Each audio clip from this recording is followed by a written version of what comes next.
ইন্নাল্লাহা আলিমুম বিযাতিস সুদূর।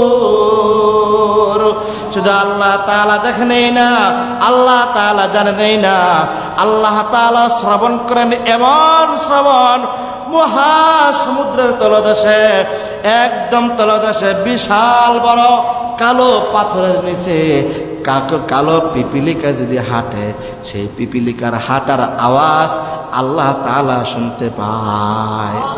জোরে বলেন সুবহানাল্লাহ। এই জন্য আমরা যা কিছু করতেছি বা করব, আল্লাহ তাআলা জানেন কিনা? আল্লাহ তাআলা সব কিছু জানেন।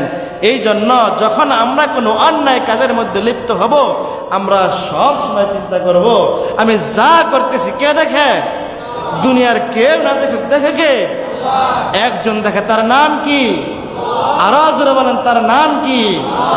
এই আল্লাহ নাম আমাদের জবানে যেন আর নিতে না পারি, সেই জন্য সারা বাংলাদেশে আহমদিয়া, মুসলিম, কাদিয়ানা নামক শয়তানগুলা মুহাম্মদের পরে বেলা আরেকজন নবী আছে, সেই নবীকে কেন্দ্র করে সারা দুনিয়ার ভিতরে মুসলমানদেরকে ঘরে ঘরে আগুন লাগানোর জন্য, মুসলমানদের রক্ত চুষে খাওয়ার জন্য তারা ঝগড়া লাগাইতেছে।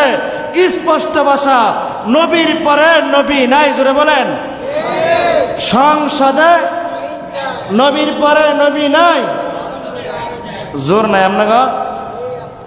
হাসরের ময়দানে এত দূর বলতে পারবেন, ও পয়গম্বর আপনাকে দেখি নাই, আপনাকে না দেখি নাই, আপনাকে দেখি নাই, আপনার সুন্নত অনুযায়ী চলি নাই, আপনার মতো এরকম লম্বা জামা পরিধান করতে পারি নাই, 5 ওয়াক্ত নামাজ জামাতের সাথে আদায় করতে পারি নাই, আপনার হুকুম, আল্লাহর হুকুম আপনার তরিকা মতো চলতে পারি নাই।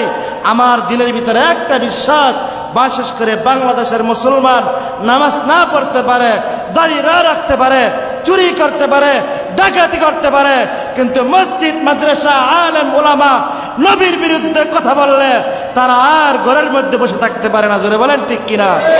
মুহতারাম হাজিরিন, নবীর পরে নবী নাই, নবীর পরে নবী নাই। কাফের কাফের, কাদিয়ানীরা কাফের, যারা তাদেরকে সমর্থন করবে তারাও কাফের, যারা তাদেরকে কাফের না বলবে তারাও কাফের। জোরে বলেন ঠিক কিনা? নবীর পরে নবী নাই, আমাদের নবী শেষ নবী।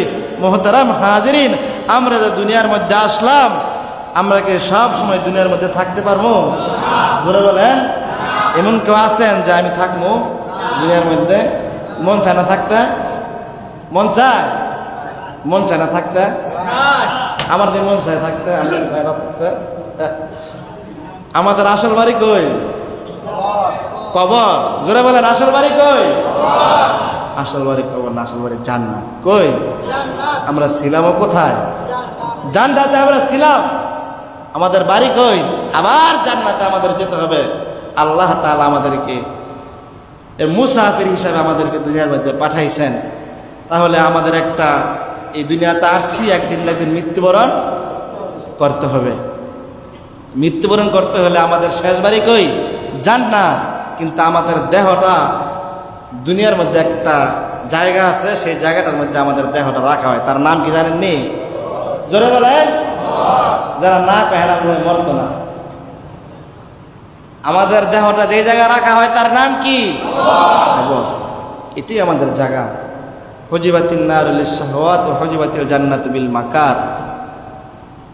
হ্যাঁ, এই কবর কারোর জন্য জান্নাতের ঘর হবে, কারোর জন্য জাহান্নামের ঘর হবে। আমরা তো আমাদের ঘরের মধ্যে খাট, সুকেস, আলমারি, আনুষঙ্গিক ফ্যান, এসি যা লাগে লাগাই, কিন্তু এই কবরটা তো একটু ঠিক করার দরকার না? এই জন্য আমাদের কবরস্থানের জন্য মোটামুটি বড়রা অনেক বড় একটা উদ্যোগ নিছে, অনেক টাকার প্রয়োজন।